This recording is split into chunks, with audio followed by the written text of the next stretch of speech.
1975 সাল অগস্টের তৃতীয় সপ্তাহ কিছুদিন আগে মুক্তি পেয়েছে রমেশ সিপ্পি পরিচালিত শোলে। এবারে একটা অদ্ভুত ব্যাপার হয়, রমেশ সিপ্পি তখনও বলছেন যে মানে নিজের চিমটি কাটতে হবে তো, মানে ছবিটা চলবে তো। তার সিনেমার যিনি মালিক তিনি রমেশ সিপ্পিকে বললেন যে আপনি ধৈর্য ধরে থাকুন, এই ছবি হিট হবেই। মানে আপনি গুড ইভিনিং, সকলকে শুভ সন্ধ্যা। আমি কোহানা। প্রয়াসমের 8th অ্যানুয়াল কালচারাল ফেস্টিভ্যাল প্রতিদিন প্রয়াসম প্রণামে আপনাদের সকলকে স্বাগত জানাই। আজ তার 17তম দিন। পিভিবি স্টুডিওর 12th bad and beautiful film ফেস্টিভ্যালের আজ তৃতীয়তম দিন। শোলে বলিউড সিনেমার মোড় ঘুরিয়ে দেওয়া এই ক্লাসিক সিনেমাটি নিয়ে আজ কথা বলবেন শ্রী অভিজিৎ সেন। সঙ্গে থাকছে শোলে ছবির স্ক্রিনিং।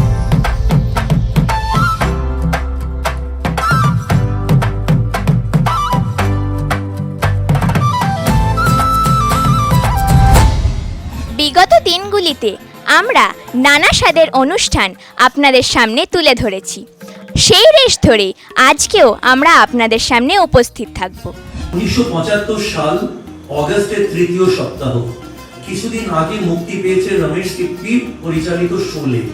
2 বছরের প্রচেষ্টা, 3 কোটি টাকা ব্যয় নির্মিত ছবি কি শেষে বক্স অফিসে মুখ থুবড়ে পড়বে? কোন পত্রিকা লিখছে 3 মহারথী ও এক চুহা কা ফিল্ম।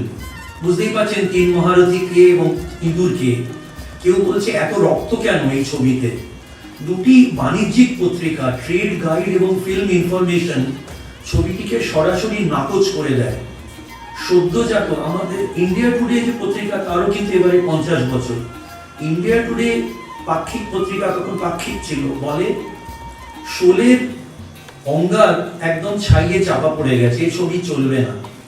কেউ কেউ আবার এরকম, তখন তো ট্রোল হতো না, তখন এরকম ঠাট্টাইয়ার্কি হতো। কেউ বলেছিল এটা শোলে নয়, এটা ছোলে।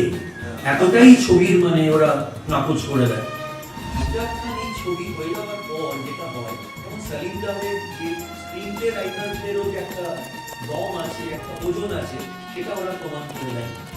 এটার পরে আমজাদ খানের রেট বেড়ে যায়, 50,000 থেকে কয়েক গুণ বেড়ে কয়েক লক্ষ হয়।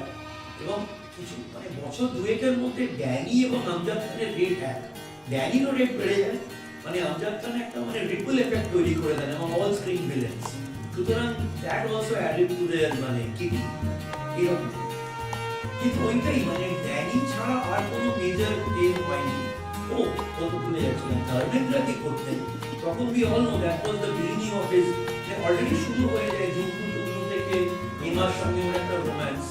তো কি করতেন ওই স্পট বয় আরো যারা শুটিং এর সঙ্গে যুক্ত তাদের উনি টাকা দিতেন, 100 টাকা 200 টাকা, এখানে করে একটা গোলমাল করে দিলে আবার ইস্যু হয়, আবার আমাকে জড়িয়ে ধরে থাকা, আবার হাতটা ধরা, এরকম উনি করতেন।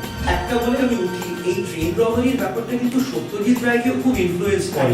বোম্বাইয়ের বোম্বেতে কিন্তু ওটা রেপ্লিকা আমরা দেখি। ইট ওয়াজ ভেরি ভেরি এক্সাইটেড ওটা দেখে।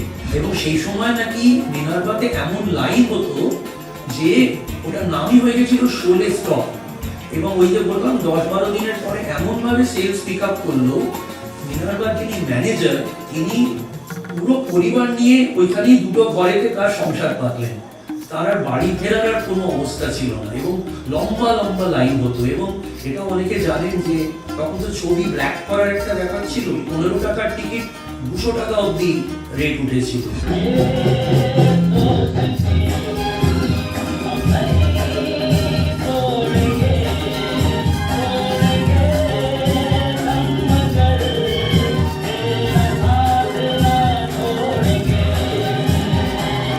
আপনারা দেখছিলেন CVNN presents highlights from the 17th day of the festival প্রতিদিন প্রয়াসম প্রণাম. We will be back tomorrow with another highlight video. Until then, stay tuned and subscribe to our channel. Thank you.